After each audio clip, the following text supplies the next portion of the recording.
Bon, bah, c'est Max qui devait lancer ce show, mais apparemment, je vais m'en occuper. Et bonjour à tous et bienvenue dans ce GCN Show 247. Et dans ce show, Max va déjà nous expliquer pourquoi il dort debout. Écoute Louis, ce week-end j'avais une course de gravel de 500 km. Ça s'est pas passé exactement comme prévu, mais rassure-toi, j'ai ramené les images. Prochainement, tout ce qui nous intéresse. on va monter la vidéo, ça devrait être un peu intéressant. Vous montrer pourquoi je suis fatigué quand j'arrive le lundi au travail, c'est tout. Parce que nous, on comprend pas trop. T'as des nouveaux vélos, des belles images, tu pars en week-end en Espagne, tu reviens fatigué. Bref, nous, pendant que Max récupère, on va parler du Giro qui arrive à grands pas, du retour sur le devant de la scène de Remco Evenepoel, et on a aussi quelques petites news tech de derrière les fagots. On est parti. Laisse-moi boire mon café, Louis, et m'embête pas. Par contre, au niveau quelqu'un qui embête les autres, Remco, il fait un retour plutôt fracassant, non? Alors, moi, change pas de sujet. Qu'est-ce que tu allais faire vite fait, mais il me semble que de faire du home trainer chez soi, parce qu'on a l'épaule en vrac, ça fait revenir un peu plus fort, non? Alors, si tu veux qu'on attaque par ça, attaquons par ça. On va d'abord rappeler les faits, si tu veux bien. Vas-y. Alors, Remco Evenepoel sort d'une saison 2024 absolument extraordinaire, double champion olympique, 3e du Tour de France, etc. J'ai envie de dire. Oui. Champion du monde du chrono, celui-là, c'est pas un etc. parce que ça fait quand même un maillot et un combo vélo doré et maillot irisé absolument splendide, donc quand même, il faut en parler. Avec une chute autour du Pays Basque aussi. Avec quand même déjà une première chute autour du Pays Basque. Et bon. Il coupe, il part en vacances bien méritées, il finit la saison comme il peut. Bon, il était champion du monde du chrono, donc en fait, il a fini très bien. Ouais, il finit la saison en roue libre. Il part en vacances, il se marie, jusque-là, tout va bien. Il reprend l'entraînement et le 3 décembre, donc finalement assez tôt après la reprise, il tombe, sauf qu'il se fait extrêmement mal, plusieurs fractures. Et ça devient très compliqué. 8 semaines sans vélo. Alors, c'est ce qui est annoncé quelques jours après. Oui, mais en même temps, quand t'as mal à l'épaule, tu fais quand même du vélo d'appartement. Apparemment, il n'avait pas que ça. Et il est vraiment resté longtemps vraiment sans rouler. Il a lui-même dit à son retour qu'il avait été proche d'arrêter, qu'il avait vécu l'enfer. Et que ça avait été extrêmement difficile, qu'il avait heureusement eu beaucoup de soutien, notamment de sa femme. Il faut le souligner parce qu'on sait que les familles et les entourages sont importants. Et il retourne à la compétition, à la Flèche Brabançonne, il a quelques semaines. Oui, et d'ailleurs, c'est là où il était favori avec Wout van Aert et échappé à deux, échappé magique pour le retour de Remco. Belle échappée, ouais. Et sprint final, là on se dit, ok, Remco, il n'a pas l'entraînement. Il bat Wout van Aert, qui, on dirait que Van Aert n'est pas en forme, mais clairement, si à chaque fois il joue la gagne au sprint, c'est que Van Aert est là, ça c'est sûr. Et du coup, Remco gagne. Donc ça, c'est le vendredi. Et le dimanche, il repart sur une autre course. Oui, il repart sur une course, voilà, c'est pas facile. Et pas des moindres, puisque c'est l'Amstel Gold Race, donc une des plus connues, et surtout l'entame de la semaine ardennaise. Et alors là, un nouveau final royal, pour nous en tout cas spectateurs, puisqu'on a Tadej Pogačar, Remco Evenepoel, encore lui, et Matthias Kelmose qui arrive à 3 pour la victoire. Oui.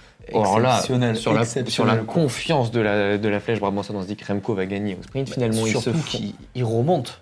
Et ouais. Il remonte et il ramène Skelmose sur Pogačar. Mais les deux Belgotes se font coiffer au poteau par le Danois, et ça, c'est assez incroyable. Et ce que ça veut dire, c'est que surtout que Remco est revenu super vite au sommet de sa forme. Et alors, on a commencé à douter, puisque sur le reste de la semaine ardennaise, mal placé au mur de 8, mais on sait que c'est aussi pas vraiment idéal pour lui, parce que c'est quand même très punchy, très raide. On se dit rendez-vous à Liège. Liège, pas du tout dans le coup. Chafouin, Remco qu'on a connu, mais qui se contient, mais un peu chafouin. Flop. Flopounet. Flop. Bon, mettons flop pour Remco. On l'attendait sur le podium. Bon, allez, ok, flop. Et là, il arrive au Romandie, le prologue, toujours pas sa tasse de thé en demi-teinte. Et là, toute la semaine, il bosse. Et surtout, il se met au service de son coéquipier et du coup, leader du jour, William Le Serre, qu'on présentait pourtant comme le futur Remco. Et finalement, il finit en apothéose, puisque le lendemain de l'étape Rennes, il gagne le chrono, puis il le gagne correctement. Et c'est là où je me suis dit, waouh, quel bonhomme. Parce que Remco, c'est quelqu'un qu'on a parfois critiqué pour son manque de maturité, son côté un petit peu impulsif, un petit peu gamin, tout simplement. Et en même temps, il est passé pro à 18 ans, donc l'un dans l'autre. Oui, et puis en faisant du football aussi, il faut encore le rappeler, c'est pas comme s'il avait eu une carrière monstrueuse la guerre avant les cyclistes. Non, mais c'est pas ça, c'est qu'il n'a pas eu un programme d'entraînement depuis son plus jeune âge en vélo. C'est surtout ça qui est important. Moi, je m'en fous du foot. Chacun décide de courir derrière un ballon, moi je cours derrière une montagne. C'est pas faux. Chacun fait comme il veut. Finalement. Mais du coup, avec un passé un peu moins cycliste que les autres, quand même, il fait un départ tout nutrient. Il se casse la hanche. Oui, voilà, il a eu plusieurs grosses chutes et finalement compliqué à revenir. Et là, moi, je trouve qu'il fait preuve d'une maturité qu'on ne lui connaissait pas. Un retour au plus haut niveau malgré un manque de jours de course assez époustouflant. Et je te l'annonce, pour moi, c'est le principal rival de Tadej Pogacar au Tour de France. Mais c'est la question que je me pose clairement parce que l'an dernier, il est arrivé très fort au Tour de France, plus fort et plus préparé que Vingegaard, qui avait été plus blessé que lui au Tour du Pays Basque. C'est vrai. Et finalement, il fait un excellent Tour de France, puisqu'il finit 3e. Mais les grands cols, la montagne... Oui, un petit cran en dessous, quoi. Avec son physique, on va dire, un peu plus ramassé que les spécialistes de la montagne, plutôt trapu. On pourrait faire des blagues là-dessus, mais on s'en fout. Est-ce que cette année, il va pas encore coincer en montagne? Moi, c'est un peu le sentiment que j'ai. Il me semble pas qu'il se soit assez affûté pour être performant en montagne. Après, on va voir sur les premières étapes de montagne. Je ne sais pas s'il sera au départ du Dauphiné, par exemple, qui pourrait être un bel exemple, le Tour de Suisse. Mais je sais pas, je pense que oui, il fera une des deux parce que justement, il manque de jours de course. Et pour moi, c'est vraiment cette maturité physique et mentale, tout simplement. Et cette capacité de se mettre au service des autres aussi, qu'on ne lui connaissait pas jusqu'à maintenant. De revenir vite, d'avoir aussi vu la fin approcher. Moi, son discours de « j'ai failli tout arrêter » et finalement non, je me dis qu'il y a eu un déclic aussi parce que voilà, un peu d'avoir senti la fin et de s'être remotivé, d'être revenu à ce niveau-là, c'est quand même pas rien et c'est pas pour rien. Et je pense qu'il sera plus fort l'an passé. Vingegaard a un petit peu titillé Tadej et Remco était content d'être là. Et je pense que cette année, on pourrait voir tout à fait l'inverse, c'est-à-dire Remco vraiment capable de prendre le meilleur sur Tadej à un certain moment. Je vous le dis, on est le 6 mai. Et en fait, on est le 5, mais pour vous, on est le 6. Ouais. Mais je vous le dis, pour moi, Remco sera le meilleur adversaire, le plus grand challenger de Tadej Autour de France. Et je te confirme qu'on le verra sur le Dauphiné. Excellent. Il est prévu d'être au départ dans son planning. Ça me va. Par contre, cette semaine, on va avoir du boulot, sacrément du boulot, Louis, des heures sup, du visionnage de course parce qu'on a Quel boulot le Giro qui commence. Alors, et là, le Giro après-midi coincé au boulot, quoi. Commence. Ah là là. La guigne. Si tu veux savoir, le Remco, le contre-la-montre du Tour de Romandie hier, j'ai quand même très très bien dormi. Le Remco, je l'ai vu au départ, je l'ai vu à l'arrivée, mais j'ai raté les 20 minutes au milieu. Bref, le Giro, à quoi on peut s'attendre cette année? C'est le premier grand tour de l'année. Chaque année, on voit que c'est énormément de dénivelé, c'est des conditions météo qui sont exécrables. Depuis ces dernières années, avec de la neige, des étapes raccourcies, des leaders un peu nouveaux. Je pense à Van Aert qui, avec des espérances de classement général, de victoire, on a... Ouais, cette année, on s'attend à quoi sur ce Giro, justement, Louis? Alors déjà, un départ d'Albanie qui a été incertain pendant longtemps et qui est quand même une petite particularité. C'est la première fois qu'un grand tour partira d'Albanie. Le Giro nous habitue à ce genre de départ très loin avant de revenir, de faire des jours de repos assez tôt, etc. Mais bon, bref, on aura donc, si je dis pas de bêtises, 2 étapes en Albanie ou 3 étapes avant de revenir sur la péninsule italienne. Et alors, le parcours est un petit peu particulier, donc 3443 km, à peu près 50 ou 55 000 mètres de dénivelé positif. Rien qui ne t'effraie, finalement. 55 000 mètres, c'est énorme. Une bonne semaine de course pour toi, quand même. Et alors, par contre, le parcours est assez... Alors, il a été qualifié par nos confrères dans la presse de déséquilibré et explosif. Ok, et Remco. Finalement. Non, mais il n'y est pas. Il n'y est pas, mais voilà. Alors, il y aura quand même 11 arrivées au sommet sur 21 jours, c'est quand même pas rien. 2 contre-la-montre individuelle pour un total de 42,3 km. Et une étape type Strade Bianche vers Sienne. Et en fait, on rentrera là dans le cœur du Giro, puisqu'on va attendre la 9e étape. Et donc, cette étape type Strade Bianche, il y aura le chrono 2 jours après, parce qu'il y a le jour de repos entre les deux. Et donc, il faut attendre mi-Giro pour avoir vraiment des étapes très décisives pour le classement général. Donc ça, c'est une particularité que notamment dans la préparation et dans la stratégie, tout le monde va devoir prendre en compte. Peut-être que les baroudeurs, cette fois, devront tenter leur chance plus tôt, parce que les leaders vont peut-être être sur la réserve, là où des fois ils profitent plutôt d'un marquage ou d'une fatigue en fin de grand tour. Et sinon, on a des étapes assez bizarres. Donc l'étape de Sienne, il y a quand même 30 km de chemin. Ouais. Et l'étape de Sienne, c'est la même arrivée que la classique? Bonne question. Oui. Avec le mur, là. Oui. Donc oui. là, dans le mur, on est d'accord, c'est là où on avait vu Wout van Aert, il y a 4 ans, pousser son vélo. Parce que c'était trop Poser raide. pied à terre, ouais, il prendra peut-être la revanche. Il y aura le fameux Colle Pinzuto. Ouais, mais également dans le du final. coup, il suffit de perdre 5 mètres dans cette montée, ça fait 10 secondes. C'est à peu près l'idée, ouais, sur le papier. Ouais. Donc C'est à peu près l'idée. Et intéressant. L'étape d'après, donc il y aura un jour de repos. L'étape d'après, c'est un contre-la-montre. Donc on sait que cet enchaînement repos-étape décisive est parfois compliqué. Donc là, on est vraiment sur 3 jours vraiment importants. Chrono à piste de 29 km. Et ensuite, alors il y a des étapes un petit peu bizarres. Par exemple, l'étape 17. Hein, il est penché le chrono. Ouais. Blague. T'es encore un peu fatigué, toi, hein? Ah oui, très. Alors, par exemple, l'étape 17, il y aura le fameux Mortirolo, un enfer, l'enfer sur Terre, des enfers sur Terre, un col absolument mythique du Giro, mais il est en début d'étape. Ok. Donc on ne sait pas trop comment ça va être géré. Est-ce que du coup les hostilités vont être lancées de loin? Je pense que c'est le but. Non. D'un autre côté. Non, ce qui va se passer, c'est qu'il y aura de la neige, et du coup, ils vont l'annuler, ils vont démarrer l'étape après. Étape de plaine, du coup. Voilà. C'est quelque chose qu'on pourrait tout à fait voir au Giro, clairement. Je l'espère pas pour l'intérêt de la course quand même. Mais ces étapes tronquées à cause de la météo, c'est un peu frustrant quand même. Oui, surtout que effectivement, en fait, l'Italie, ils peuvent avoir 35 degrés quand ils sont dans le sud, parce qu'on est quand même en mai et ça finit le 1er juin, donc on est quand même aux portes de l'été. Et ils peuvent prendre la neige et, comme tu dis, avoir des étapes annulées quand ils remontent dans les montagnes. Donc c'est très exigeant. On verra sur cette étape du Mortirolo. L'étape 19, alors là, on a 3 cols de première catégorie en 166 km. En fait, ça ne fait que monter, descendre. Un calvaire, donc en fait, une fin de Giro très explosif, puisque l'étape 20, il y aura le fameux col des Finestrés. Ouais. Bon là, gravier en haut, montée finale à Sestrières après. Finestrés, c'est 19 km à 9,2%. Ouais, c'est beaucoup. Avec finale en gravier. C'est beaucoup. On sait que la descente aussi est décisive. On a vu un Paolo Savoldelli sauver, gagner son Giro dans la descente de ce col. Donc une fin de Giro absolument explosive. Mais finalement, qu'est-ce qui va se passer pendant 15 jours quoi? On attend la dernière semaine, mais qu'est-ce qui va se passer pendant 10 jours? Est-ce qu'il va y avoir des Trafalgar? Ça aussi, on a connu au Giro. Non, un Ryder Hesdal qui prend un quart d'heure et qui gagne, ça s'est vu aussi. Et est-ce qu'au niveau des équipes et des coureurs présents, on s'attend à qui? Alors on s'attend au meilleur coureur de grand tour, à part le Tour de France.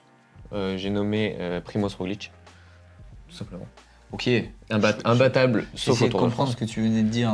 En fait, il gagne tout sauf le Tour. C'est quand même un mec qui a gagné les 7 courses par étapes majeures du World Tour. 4 fois la Vuelta 4 Vuelta, un Giro, podium au Tour quand même, mais Liège-Bastogne-Liège entre autres. Voilà. Mais au Tour, non. Donc il a cette image de il gagne pas, alors qu'en fait c'est un des plus grands champions du siècle, mais comme il n'a jamais gagné le Tour. Bon bref. Il revient après avoir gagné en 2023, où il avait pris justement le maillot rose sur le dernier chrono face à Geraint Thomas. Il sera bien accompagné avec notamment Jay Hindley au sein de la Red Bull Bora. Mais en face, il y a une armada qui s'appelle comme d'habitude. Telle synchronisation, c'est assez rare. Menée par Ayuso, très en forme mais toujours limité sur 3 semaines. Même constat pour Adam Yates, même constat pour Joao Almeida et l'inconnu Isaac Del Toro, qui a du mal à courir pour les autres et qui a jamais gagné de grand tour. Donc c'est clairement l'équipe la plus forte sur le papier, mais on est avec beaucoup d'individualités qui veulent profiter de l'absence du leader pour gagner. Et se montrer, se mettre en avant. Et voilà, et profiter justement, quand le chat n'est pas là, les souris dansent. Mais c'est aussi beaucoup de garçons qui sur 3 semaines ont souvent eu un jour sans. Donc finalement ça nous promet des belles choses parce qu'on sait qu'ils seront tous bien placés, mais qu'ils peuvent craquer à n'importe quel moment. Et en face, on l'a dit, Roglic, c'est un chirurgien. S'il y en a un qui craque, qui ouvre un... Ah ouais, s'il y a un moment de faiblesse, il sera en tiré parti. Donc, très intéressant. Et derrière, tu as commencé à le citer, un Wout van Aert. Wout van Aert qui se focalise sur le classement général, sur celle-ci. L'an dernier, c'était un peu sa stratégie, mais ça avait été un peu biaisé. C'est l'idée, mais finalement, il était tombé, donc ça s'était pas fait. Et là, le fait qu'il finisse très bien les classiques, il est toujours très fort sur les fins de classiques. Oui. Il a été très régulier, mais il est beaucoup moins fort qu'il ne l'était au sprint. Est-ce que ce ne serait pas l'amorce d'un changement de profil sur quelque chose de très endurant, encore plus qu'il ne l'était, et du coup de peut-être moins explosif? Le problème, c'est la montagne, quoi. 55 000 de dénivelé, Wout van Aert, c'est quand même pas la carrure de Pantani, quoi. Le fameux. Peut-être c'est pas les mêmes produits non plus, mais. Ouh là, tu lances des débats. Non. non, par contre, il est fatigué, il est pas à 58 kilos. Non, ça c'est sûr. Donc même si son cervélo il est léger, je suis quand même un peu inquiet. Par contre, j'ai vu qu'au départ, il y avait quand même Egan Bernal aussi. Et oui, qui revient de Colombie et qui revient bien, surtout. Qui a clairement beaucoup plus le physique de cette course. D'un autre côté, il y a les contre-la-montre, où Van Aert est quand même très bon. C'est intéressant. Ouais, en fait, c'est le propre du Giro. On sait pas, quoi. On sait pas trop. Moi, je vois bien Wout van Aert quand même sur un classement général. Il faudra compter sur un Derek Guy. Alors là, c'est pareil, je suis très sceptique.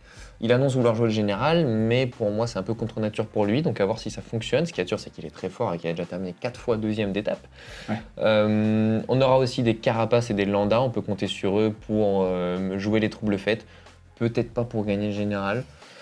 Pitcock À sans voir. équipe, peut-être. Pitcock va faire des numéros, ça c'est sûr. Mm. Il y a pas mal d'étapes qui lui conviennent, à commencer par celle d'Estrade Bianche, enfin type Strade Bianche.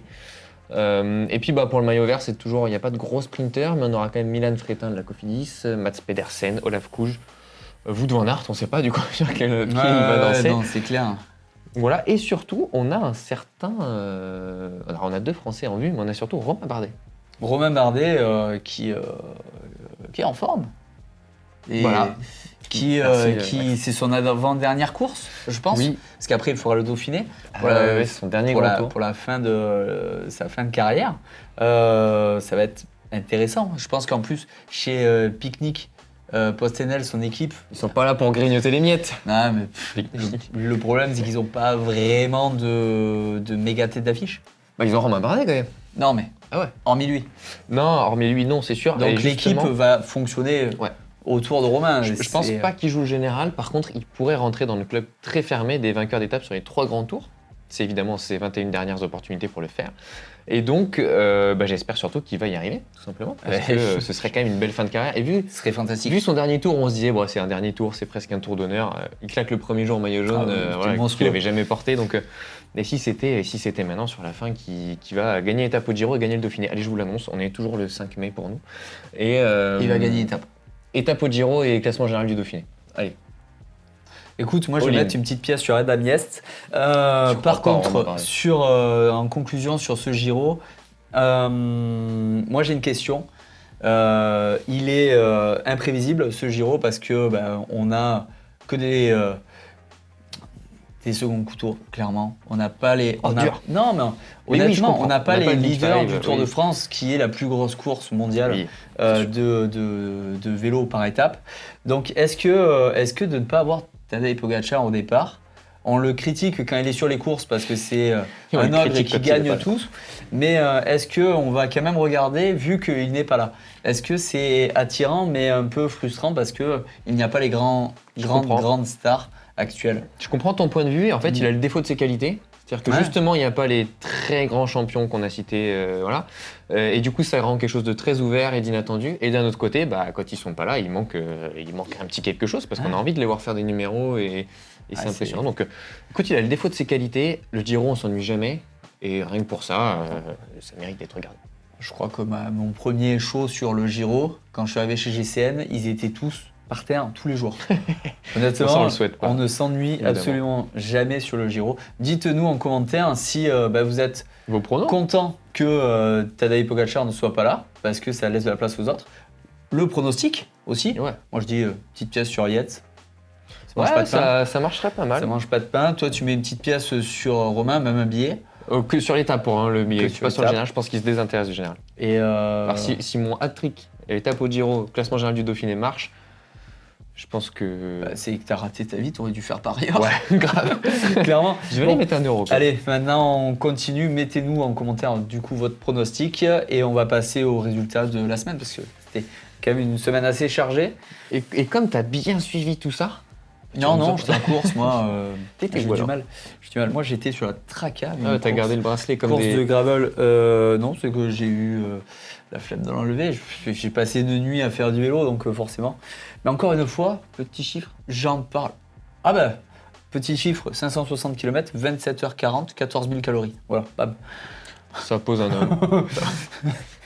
Le seul problème, c'est qu'on n'a pas filmé pour la vidéo 10 000 calories. Du coup, il faudra que je refasse une Ah ouais. vidéo 10 000 calories. Là, le but de cette vidéo, c'est une course de gravel. Et le classement... Ah, tu nous mens un petit peu, Max, parce qu'il me semble que le but de cette vidéo, c'est de présenter un nouveau vélo. Oui, ça, on verra à la fin du mois. J'ai envie de par dire, contre- abonnez-vous pour ne rien louper. Bon, les résultats de la semaine, Louis. Ouais, le Tour de Romandie. Alors, il y a le Tour de Romandie, on l'a vu, avec, on l'a dit, la victoire du chrono de Remco Evenepoel. Mais au général, c'est Joao Almeida qui ravit le maillot jaune à Lenny Martinez sur le dernier jour, puisque Lenny Martinez avait remporté l'étape Rennes la veille. À noter que même s'il perd le maillot face à un spécialiste, il a fait un brillant contre-la-montre, puisqu'il termine devant, top 15 et entouré de spécialistes en la matière, alors que quand on regarde sa position sur matos, il y a encore une petite marge de progression. Donc moi j'ai été bluffé par le chrono de Lenny, donc c'était à souligner. Et puis Lenny qui nous fait une progression régulière d'année en année, et notamment avec son changement d'équipe, il continue, claque une très belle victoire sur une course de haut niveau. Ouais, assez intéressant, je suis très très content. Oui, certains lui prédisaient un peu une mort prématurée à Bahreïn, en fait il fait tout le contraire et on en est ravis. À noter aussi la 7e place sur l'étape Rennes et la 9e au classement général de Mathis Rondel, le coureur, le français de la Tudor Pro Cycling, que j'avais cité dans la vidéo sur les Français à suivre cette saison. Je le sentais bien et je suis ravi que ce coureur attachant et intéressant me donne raison et surtout brille, c'est quand même ça qui compte. Alors un chrono pour le coup un petit peu moins bon, mais une étape Rennes de montagne splendide. Et il y avait aussi le lancement d'un autre grand tour, la Vuelta Feminina, donc comme son nom l'indique, le Tour d'Espagne féminin, avec le lancement, à l'heure où on se parle, on a uniquement les résultats du chrono par équipe inaugural, avec la victoire de la Lidl Trek, imbattable dans l'exercice. C'était les plus forts. C'était les plus forts, ils ont fini avec beaucoup de coureurs. C'était magnifique à voir. En fait, elles arrivent toutes ensemble, puisque les autres lâchent dans la dernière finale, dans la dernière ligne droite, après ce qu'on appelle un relais sacrifice. Donc, effectivement, grosse performance, à plus de 51,1 de moyenne quand même. C'est ça, quand tu penses à l'équipe IF qui, à partir du kilomètre 3, ils étaient plus que 4. C'est pas évident. Par contre, il s'est passé quelque chose d'assez intéressant sur ce contre-la-montre. Il me semble que l'UCI a fait des siennes. Ouais, ça faisait longtemps. Joli, je l'avais pas. Alors oui, parce qu'en fait, on a eu le même problème en Coupe de France Nationale 3, donc tu vois, rien à voir sur le niveau, sur les contrôles à la montre par équipe. L'équipe Movistar est arrivée un petit peu en retard au contrôle. Du coup, le contrôle des vélos a pris du temps. Movistar est parti à l'heure, sauf que ça a mis en retard le contrôle des vélos des équipes d'après, en l'occurrence la Visma. Et la Visma est partie en retard, et donc on voit une vidéo où il y a une coureuse qui arrive sur la rampe alors que les autres sont déjà partis et elle prend la suite. Et il y en a carrément une, et ça se voit à peine à la fin de la vidéo, qui arrive par la voiture, qui arrive par la route. En fait, je sais même pas si elle a passé son vélo au contrôle. Donc évidemment, Visma était pas content. L'UCI, c'est de sa faute, mais a quand même mis des amendes à Movistar. Pourquoi je dis c'est de sa faute? Parce qu'on aurait peut-être pu Movistar, non, la Visma. Ah non, c'est Movistar qui arrive en retard. C'est Movistar qui a pris les amendes pour être arrivé en retard. La Visma est pas contente et a perdu toute chance de victoire avant même d'être partie. Et ça c'est extrêmement rageant.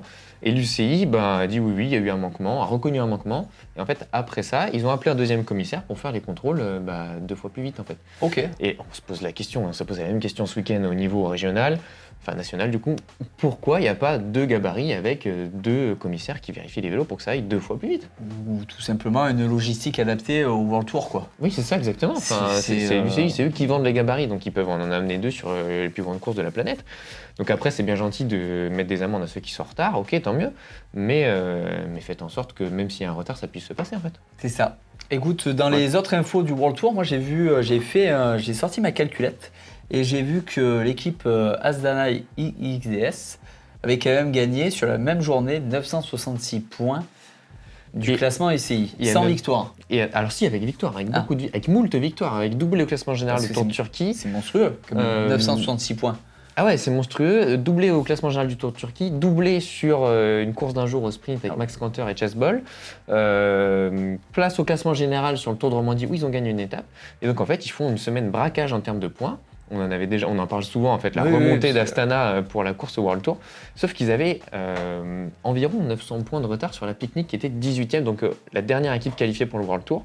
Picnic a marqué des points également, donc ça ne suffit pas à repasser devant, sauf que là ils sont vraiment, ils sont vraiment collés. Et s'ils continuent comme ça, on prédisait que peut-être ça allait s'essouffler à un moment donné la dynamique Astana. Force est de constater que ça ne fait que s'accélérer. Et donc on suit ça de près. Autre info point. Alors celle-là par contre, c'est un autre niveau. Tadej Pogačar totalise à la veille du Giro 13 650 points UCI. Alors c'est un record absolu, les points UCI c'est comme le classement ATP au tennis, c'est sur une année roulante, c'est pour ça que c'est à la veille du Giro, parce qu'il va perdre ses points du Giro acquis lors du Giro de l'année dernière puisqu'il n'y participe pas. Évidemment c'est un record, mais surtout c'est plus que les points de Remco Evenepoel, Mathieu Van Der Poel et Primoz Roglic réunis. Donc c'est du jamais vu et ce sera même par Tadej jamais refait. Ça aussi, le 5 mai 2025, je vous l'annonce. Parce que tout simplement, il faudrait qu'il regagne 2 grands tours, qu'il regagne tous les monuments qu'il a gagnés et qu'il corrige quelques mauvaises places comme une 9e place au Grand Prix de Québec ou une 2e place ou une 3e place à Milan-San Remo.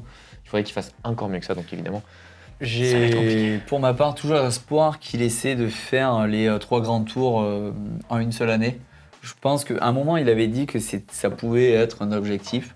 Je trouve ça incroyable, mais bon, ouais, on est habitué à autant de performances. On n'a plus les mots pour Tadej. Voilà.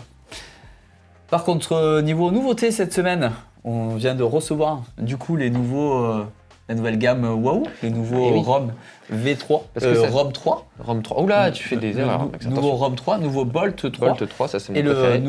La nouvelle lumière Tracker, qui fait radar aussi. Alors il fait radar et j'ai découvert qu'il fait feu stop.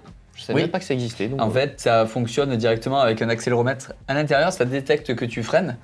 Et dans ce cas-là, ça allume la lumière un peu plus fort en arrière, ce qui est très bien quand tu roules de nuit avec des copains. Si tu veux faire un échappé en descente, il suffit de mettre des grands coups de frein lorsqu'ils sont dans la roue. Et du coup, tu peux prendre un peu de l'écart, mais aussi, ils sont au courant de quand tu freines.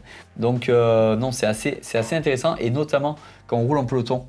Donc voilà, sur la luminosité un peu baissante. Et puis sinon, du coup, les nouvelles versions du Bolt, donc le petit, le ROM, le moyen, qui viennent compléter le Ace qu'on a déjà présenté, qu'on utilise déjà beaucoup, qui viennent donc compléter cette gamme qui est disponible à partir d'aujourd'hui, le 6 mai, à l'achat. Et à noter que le ROM et le Ace sont tactiles. Oui. Et ça, c'est une grande nouveauté. Le ROM et le Ace, oui. Le ROM et le Ace sont tactiles. Alors le Bolt ne l'est pas. Moi, je préfère quand même le Bolt parce que c'est le petit. Et en fait, si on n'a pas besoin de carte, si on n'a pas besoin de naviguer, le Bolt, c'est vraiment parfait parce qu'il y a tout dans un format un peu plus contenu, en sachant qu'ils partagent les trois la même puissance de calcul, les mêmes RAM.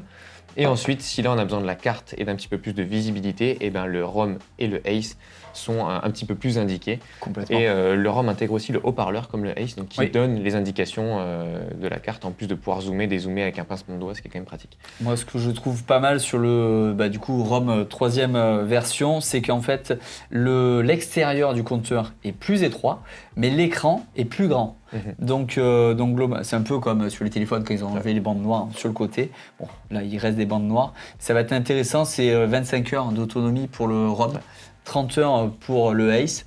Vérifier. Et c'est ce que j'allais dire, tu as vérifié la puissance de calcul et l'autonomie. La puissance de calcul, je trouve ça incroyable parce que pour moi qui fais des longues sorties, on n'a plus de problème d'erreur de parcours. De lecture, de recalcul, etc. sur les fichiers. Donc c'est assez intéressant. J'ai hâte que tu nous fasses une petite vidéo test. C'est évidemment en préparation puisqu'on roule avec avant de la faire bien sûr. Moi je suis très content du radar qui est très léger et très sympa. À noter que Wahoo est connu pour mettre à jour ses compteurs. Donc quand on achète un Wahoo, on sait qu'on va pouvoir le garder assez longtemps parce que les nouvelles fonctionnalités vont pouvoir se mettre sur les anciens compteurs. Ça a été le cas par exemple avec justement l'appareillage avec les radars sur les anciens Wahoo, et aussi le contrôle de la musique, des choses comme ça qui étaient venues se rajouter à ce qui était possible. Et comme on sait qu'ils ont une grosse puissance de calcul, tu nous l'as confirmé, c'est intéressant, ça veut dire qu'on ne sera pas limité dans le temps avec ces compteurs puisqu'on va pouvoir donc les mettre à jour et surtout utiliser les mises à jour. Ils ont changé l'application maintenant, on a la même application pour toutes les il y avait deux applications, voilà, il y avait 2 applications Wahoo et maintenant il n'y en aura plus qu'une pour les appareils type pédale, home trainer, etc. et pour les compteurs. Et ça c'est quand même pratique parce que c'est vrai que les 2 applications c'est un peu le bazar. C'est plutôt pas mal. Voilà. Autre news ? Écoute, on est déjà pas mal, j'en glisse une rapidement vite fait. Si vous voulez passer pro, peut-être j'aurais dû commencer par là. Si vous voulez passer pro, la Red Bull Bora propose un nouveau système un peu à l'image de la Zwift Academy. Alors vous avez 3 façons de faire vos preuves, des segments Strava du moins qui sont proposés. Vous pouvez vous rendre dans un Specialized Store pour faire des tests, un test d'effort comme on le ferait par exemple à l'hôpital, et ensuite le Space Store communiquera les résultats. Ou alors vous pouvez utiliser TrainingPeaks, donc la plateforme d'entraînement avec vos données d'entraînement. Donc l'entrée se fait quand même par de la performance pure. Donc voilà, si vous voulez passer pro, c'est un nouveau moyen de le faire. Je connais quelqu'un, champion de France de Zwift, je vais lui proposer d'aller faire un tour dans un Space Store pour tenter sa chance. Tiens. Écoute, pas de problème. Bon, moi, tu sais quoi, je vais continuer à m'entraîner et sur Zwift, parce qu'ils annoncent plutôt une semaine assez fraîche et assez humide en France. Donc, mercredi soir, je serai sur GCN Ride avec Alex, le présentateur anglais, qui s'entraîne spécialement pour faire un top 20 sur la Unbound. Rien que ça. Donc, et il progresse à vue d'œil. Vous pouvez suivre d'ailleurs la saga sur GCN UK, mais il progresse à vue d'œil, donc tu vas avoir du boulot. Écoute, je vais lui montrer un peu ce que c'est d'être Que c'est français. qu'un Français. Voilà. Et puis après, j'irai manger, hein, parce que c'est tard, hein, 19h30. Et puis voilà. quand même. Bon, écoute, c'était tout pour ce GCN Bah Show écoute, ça se numéro voit qu'on est content de se retrouver. Parce que, 257. Bah oui. Et puis on vous dit à mardi prochain pour de prochaines vidéos. et un petit peu plus en forme, s'il te plaît. Écoute, c'est pas facile. Pas tous les jours la traque à 560. Ouais. Allez, à la semaine prochaine. Ciao.